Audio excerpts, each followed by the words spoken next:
धीरे, जागते रहो। जय भीम।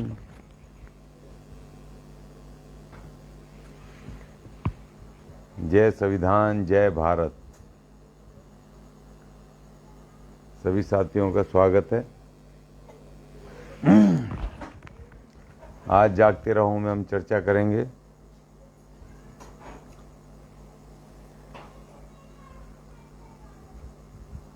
कुछ खास तो है नहीं, लेकिन खास भी है। राजदंड संसद में स्थापित हो चुका है। राजदंड अर्थात राजशाही। राजशाही अर्थात तानाशाही।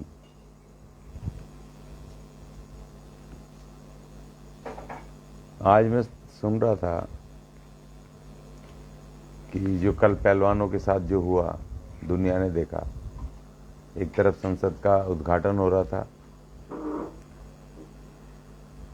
दूसरी तरफ जो पहलवान बेटियां बैठी हुई हैं अपने इंसाफ के लिए, मान सम्मान के लिए, तो उनको उठा करके, उन पहलवानों को जंतर मंतर से उठा के फेंक दिया गया दूर,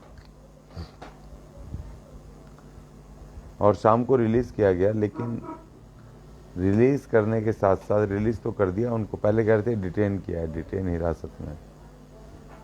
हिरासत और गिरफ्तारी में फ़र्क होता है। अरेस्ट और डिटेन में फ़र्क होता है। पहले तो कह रहे थे डिटेन किया है। डिटेन होता है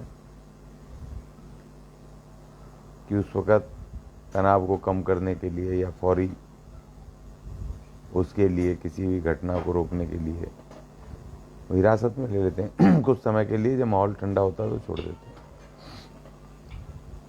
या कोई पूछताछ करनी हो उसको वो डिटेन, हिरासत, फिर बाकी छोड़ दिया जाता है अगर उसमें। लेकिन उन्होंने कहा कि भाई हम डिटेन किया है, हमने, पुलिस ने कहा इन पहलवानों को हमने अरेस्ट नहीं किया है,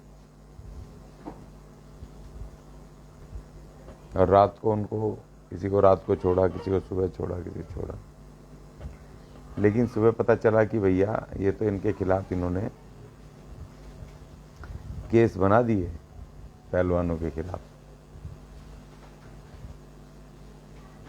अब केस बना दिए, 3 केस, 3 धाराएं लगाई हैं अलग अलग। लेकिन एक धारा लगाई है लोक सेवकों के काम में दखल देना, मतलब पुलिस के काम में व्यवधान पैदा करना, बाधा पैदा करनी। लोक सेवक, बस इस लोक सेवक शब्द पे मुझे बहुत जबरदस्त हंसी आई। भैया लोक सेवक अगर वो हैं, थे पुलिस वाले, तो जो लोग बैठे हुए हैं जिनको उठा करके बड़ी बेदर्दी से मारा पीटा गया, तो सेवकों ने उनको, लोगों को मारा। लोकतंत्र, जनता का तंत्र, जनता को पीट रही है, जनता के सेवक जनता को पीट रहे हैं। लोक सेवक अर्थात जनता के सेवक, नागरिकों के सेवक। सेवकों ने बड़ी धुनाई की, उनकी पिटाई की, खींचतान करी, दुनिया ने देखा। बताओ, अपने मालिकों को पीट रहे हैं लोक सेवक, और उनके टेंट वेंट उखाड़ करके, उनकी धरने की जगह को तबो नास्तो नाबूद करके उनको जेलों में डाल के, उल्टा पुलिस ने गुंडागर्दी की, लोक सेवकों ने, जन सेवकों ने। और केस क्या बनाया कि लोक सेवकों के कार्य में बाधा डालना। अरे भाई, वो लोक सेवक नहीं है, वो राज सेवक हैं। राज सत्ता के इशारे पे चल रहे हैं, और जो मालिक है जनता, लोक मतलब लोग, जनता, वो अपने मालिकों को पीट रहे हैं। बताओ, और उन्हीं के खिलाफ केस बना रहे हैं। और उल्टा क्या केस बना रहे हैं कि अपने सेवकों के कार्य में बाधा डालने के लिए मालिक के ऊपर केस दर्ज। बड़ी अफसोस, बहुत भयानक घटना। अब इनका नाम लोक सेवक, मैं तो लिखने वाला हूँ, कल चिट्ठी लिख दूंगा भाई, they are not public servant, तो पब्लिक सर्वेंट नहीं है अब। और ऊपर से वहाँ राजदंड की स्थापना हो गई कल, राजतंत्र की, लोकतंत्र खत्म, राजतंत्र शुरू। और जब राजतंत्र की स्थापना हो गई है तो अब भैया राज सेवक होंगे, वो लोक सेवक कहाँ से होंगे? जब लोकतंत्र खत्म तो लोक सेवक भी खत्म।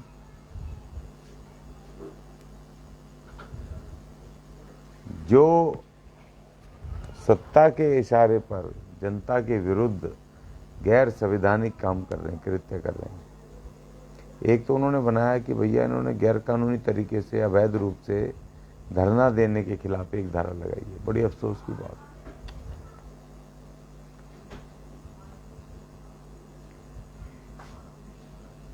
भारत का संविधान का आर्टिकल 19 एक एक नागरिक को शांतिपूर्वक तरीके से धरना देने, सम्मेलन करने की पूरी आजादी देता है। डेमोक्रेटिक राइट, फंडामेंटल राइट, मूल अधिकार। पुलिस कह रही है, पुलिस इस बात के विरुद्ध क्यों शांतिपूर्वक धरना क्यों दे रहे हैं? वो पुलिस केस बना रही है, जबकि संविधान में उनको अधिकार है शांतिपूर्वक तरीके से धरना करने का, सम्मेलन करने का। ये दोनों चीजों पे जो केस बने हैं, मैं बहुत देर तक हंसता रहा, सोचता रहा, मैंने भाई कि ये ना तो लोक सेवक हैं ये, और ना ही वो जो केस बनाया है कि इनके ऊपर आर्टिकल 19 के खिलाफ ही केस बनाया है। पुलिस तो खाली व्यवस्थापक है। हम धरने पे बैठ गए, भाई हमारा ये है, आप व्यवस्था कीजिए, खत्म बात। और कर रही थी पुलिस व्यवस्था, चौकसी करो, हमारी बात सरकार तक पहुंचाओ।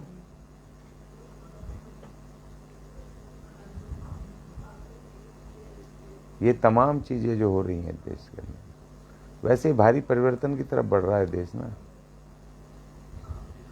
क्योंकि जो पिछले 70-75 वर्षों में जो संवैधानिक वैल्यूज का लोगों को एहसास नहीं था, लोग मजाक समझ रहे थे संविधान को। जो लोग संविधान के विरुद्ध बहुत खुल के बोलते थे, आज उनको एहसास हो रहा, भाई आज तो संविधान चिल्ला रहे हैं। तमाम सोशल मीडिया पे, यूट्यूब चैनल पे खास तौर पे देखो, दबा के गोदी मीडिया को छोड़ करके तमाम मीडिया को देखो, और संविधान चिल्ला रहे हैं लोग। बाबा साहब के संविधान की दुहाई दे रहे हैं। जिनको कुछ पता नहीं था आर्टिकल, आज दुनिया को पता चल गया। एक अच्छी बात है। जो संविधान को कमजोर समझ रहे थे, बेकार समझ रहे थे, आज संविधान की वैल्यूज पता चल रही हैं। आज पता चल रहे हैं कि बाबा साहब डॉक्टर भीमराव अंबेडकर कितना खूबसूरत संविधान बना के गए थे, जिसको कि मनुवादी तोड़ने पे जुटे पड़े हैं, लगातार जुटे पड़े हैं, कांग्रेस से लेकर के हर पार्टी के मनुवादी। आज महिलाओं को पता चल रहा है कि संविधान की क्या वैल्यू है। कल वो विनेश फोगाट बोल रही थी, कुछ क्या था वो वीडियो, क्या किया था, वो कह रही कि कौन से संविधान में लिखा हुआ कि ऐसे महिलाओं के साथ करें। आज वो विनेश फोगाट भी बोल रही है। आज सब संविधान चिल्ला रहे हैं। ढोल गवार शूद्र पशु नारी, सब हैं सकल ताड़ना के अधिकारी। ये जिन्होंने कल राजदंड स्थापित किया, ये वही व्यवस्था के लोग हैं, वही व्यवस्था लाना चाहते हैं कि नारी, गवार, शूद्र और पशु, इनको इतनी ताड़ना दो। ये इनके नौकर हैं, गुलाम हैं, इनके लिए पैदा हुए हैं, इनके उपभोग के लिए पैदा हुए हैं। और बाबा साहब ने 26 जनवरी 1950 को उस व्यवस्था को हटा करके उन्होंने भारत का महान संविधान दिया, और उन्होंने कहा, ढोल गवार शूद्र पशु नारी, सब हैं मानवीय और संवैधानिक अधिकारों के अधिकारी। और बाबा साहब ने सबको बराबर बिठा दिया। उन्होंने आर्टिकल 14 में लिखा, विधि के समक्ष सब नागरिक समान है। उन्होंने प्रेम्बल में लिखा, सब नागरिक बराबर न्याय के अधिकारी हैं। उन्होंने लिखा, सब नागरिकों को स्वतंत्रता का अधिकार है। उन्होंने प्रेम्बल में लिखा, सब नागरिक समानता के अधिकारी हैं। उन्होंने लिखा कि ऐसी बंधुता हो सब नागरिकों में कि एक अखंड भारत, एक मजबूत भारत, एक सशक्त भारत हो। लेकिन लोग उसको मजाक समझते थे, उपहास उड़ाते थे। लेकिन आज जब मैं देखता हूँ कि चाहे एक तानाशाह, एक व्यक्ति की वजह से आज सब संविधान चिल्ला रहे हैं, आर्टिकल बता रहे हैं। जिस राष्ट्रपति को रबड़ स्टैम्प बताया जाता था और किया हुआ था पुरानी सत्ताओं ने भी, आज पता चल रहा है कि राष्ट्रपति के बिना तो संसद ही अधूरी है। जिस राष्ट्रपति को कांग्रेस की सरकार से लेकर अभी तक सिर्फ कहा जाता था कि रबड़ स्टैम्प, लेकिन संविधान में तो बड़ी महान अधिकार है राष्ट्रपति के। बाबा साहब ने लिखा आर्टिकल 79 में, ये सबसे पहले मैंने बोला था 1 हफ्ते 5 दिन पहले, आप सब 79 चिल्ला गए कि राष्ट्रपति, लोकसभा और राज्यसभा, इन तीनों को मिला के संसद मानी जाएगी। और आज संविधान को 79 को सब बोल रहे हैं।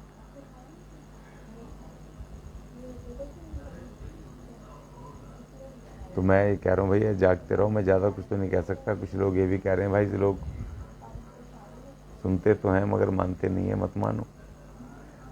बहुत सारे मेरे जैसे ऐसे बहुत सारे लोग हुए हैं, बड़े बड़े अपने अपने समय पर उन्होंने काम किया है, मगर उनको लोगों ने मूर्ख समझा है, पागल समझा है, फालतू समझा है, अज्ञानी समझा है, उनकी बातें नहीं सुनी। मगर उनके जाने के बाद सर पटक पटक के कह रहे हैं यार वो आदमी ठीक कह रहा था।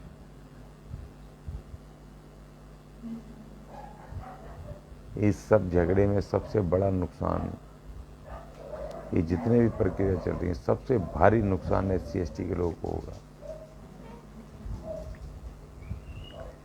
बहन मायावती के बारे में लोग कह रहे जी, उन्होंने जी ये कह दिया बीजेपी के समर्थन में, फलाने ढिकड़े इसके समर्थन में। भाई बहन जी क्यों पंगे लेगी भाई? एक सत्ता जो उन्मादी सत्ता है, जो तानाशाही सत्ता है, जो बड़ी बड़ी पार्टियों के लोगों को उठा करके, ताकतवर पार्टियों के लोगों को उठा के बेवजह जेलों में डाल रहे हैं, केस बना रहे हैं, तो बहन जी भाई क्यों करेगी? एक वो कमजोर पार्टी है, कमजोर पक्ष है, वो अपने वर्चस्व को बचाने के लिए उत्तर प्रदेश में संघर्ष कर रही है, वो क्यों लड़े? वो क्यों करेगी भाई? वो इनके बारे में क्यों बोलेगी? राष्ट्रपति के बारे में, उपराष्ट्रपति के लिए क्यों बोलेगी? ये क्या कमजोर है क्या राष्ट्रपति और उपराष्ट्रपति? अगर सरकार अगर संविधान के विरुद्ध काम कर रही है तो उसकी रक्षा का काम किसका है? राष्ट्रपति का। अगर राष्ट्रपति को ना बुला के या उपराष्ट्रपति को ना बुला के अगर सत्ता संविधान के विरुद्ध, कानून के विरुद्ध काम कर रही है तो उनको सबसे पहला नोटिस तो उनको देना चाहिए था, राष्ट्रपति को। अब राष्ट्रपति खुद अपनी रक्षा नहीं कर पा रहा है तो भैया बहन जी कैसे रक्षा कर लेगी उस राष्ट्रपति की? जो प्रथम नागरिक, ताकतवर नागरिक, जब अपनी रक्षा खुद नहीं कर पा रहा है तो बहन जी को क्या जरूरत पड़ी है कि बहन जी भाई उसके साथ खड़े हो जाए कि भैया ये राष्ट्रपति की इज्जत का सवाल है और राष्ट्रपति को आना चाहिए। बहन जी ने कह दिया ठीक है भाई, सरकार ने बनाई है, सरकार की मर्जी, किससे करवाए उद्घाटन। और बीजेपी के अंदर जिस पार्टी की सरकार है, बीजेपी और RSS, लाखों लाख आदिवासी और अनुसूचित जाति के, दलित जाति के लोग उसमें भयंकर नेता बने घूम रहे हैं, कड़क कुर्ते पहन पहन के। एक नेता का भी बयान नहीं आया कि भाई SC/ST के खिलाफ है, आदिवासियों की मर्यादा के खिलाफ है। तो बहन जी को क्या जरूरत पड़ी है भाई? बहन जी क्यों दुश्मनी ले ले सत्ता से? वो अपने मिशन को छोड़ करके वो इनके चक्कर में पड़ जाए, जेल में, फलाने में, ढिकड़े में। और उन लोगों के लिए कि जो खुद उनके मुंह पे ताले लगे हैं, खुद अपनी लड़ाई नहीं लड़ सकते, अपने लिए नहीं बोल सकते, अपने सम्मान की लड़ाई के लिए उस पार्टी के लोग अपनी पार्टी में आवाज नहीं उठा सकते, तो भैया हम क्यों बोले? हमें क्या जरूरत पड़ी है? हम अपना काम करें, हम अपने लोगों का काम करें, अपनी राजनीति करें, या भैया इनके साथ, इनके लिए हम जेलों में चले जाएं? क्यों चले जाएं भाई?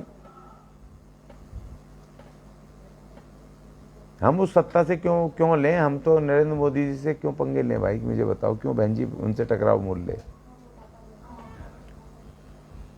अब कांग्रेस तो बड़ी पार्टी है भाई, उसके साथ वाले बड़ी बड़ी पार्टी के लोग हैं, लेकिन बहन जी तो अकेली है ना, बीएसपी तो अकेली है। हम तो बहुत कमजोर हैं इस देश में।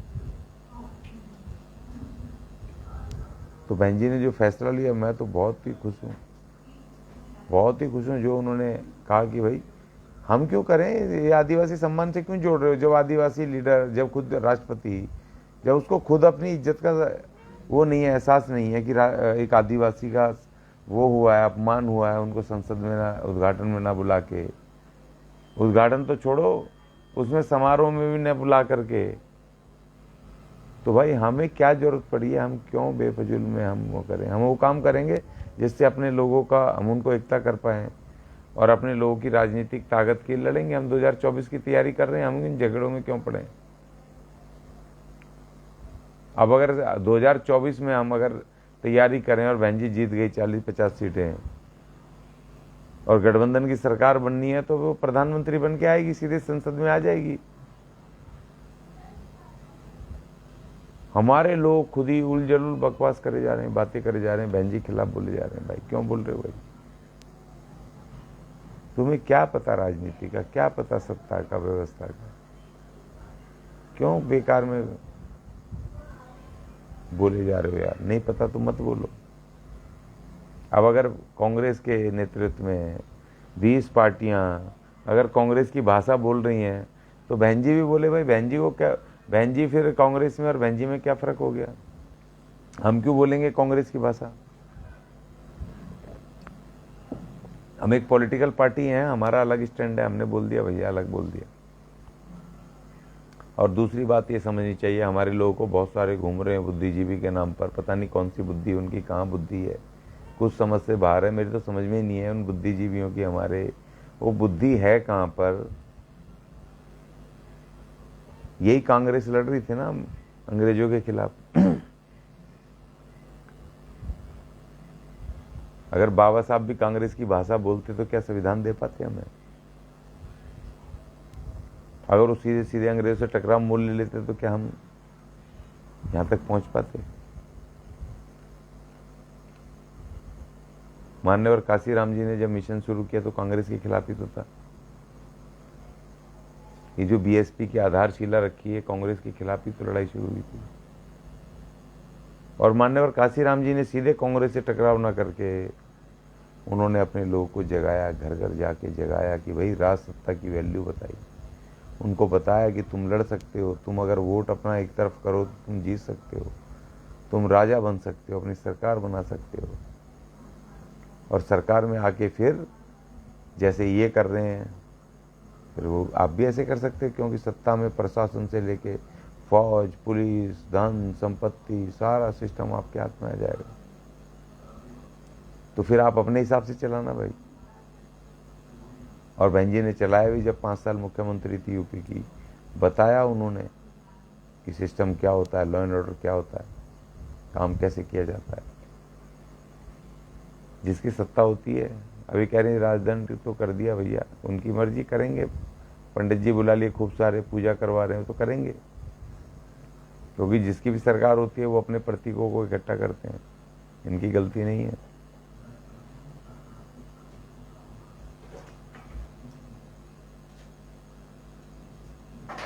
और अगर इनकी गलती है भी तो जनता बताएगी। अब जनता ही जब खुद बीजेपी के जितने भी SC/ST के लोग हैं, जब वो हिंदू राष्ट्र बनाना चाहते हैं, अब हिंदू राष्ट्रवादियों को जो हिंदू राष्ट्र बनाना चाहते हैं, जो बीजेपी RSS के साथ के खड़े हैं, SC ST के लाखों लाख लोग हैं बीजेपी के साथ, RSS के साथ। और तुम कह रहे हो कि बहन जी ने जो बी टीम है बीजेपी की उसने कह दिया जी नहीं, कोई बात नहीं। और इसको आदिवासी उससे सम्मान से मत जोड़ के देखो, तो क्या बहन जी ने क्या गलत कह दिया भाई?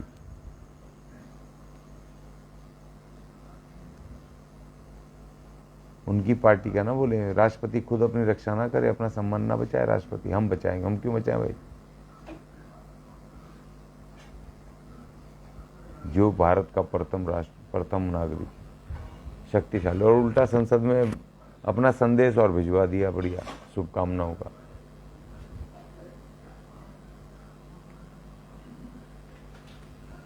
हमें फूक फूक के कदम रखना है, जागते रहना है अपने अधिकारों के प्रति,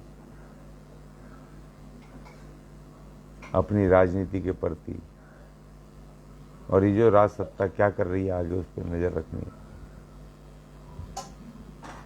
हमें अपनों को सपोर्ट करनी है, अपनों को आगे बढ़ाना है, अपनी गिनती करवानी है अपने पक्ष की तरफ। मैं इतना ही कहूँगा कि भैया जागते रहो, आज के लिए इतना ही। जय भीम, जय संविधान, जय भारत, जय अशोक चक्र।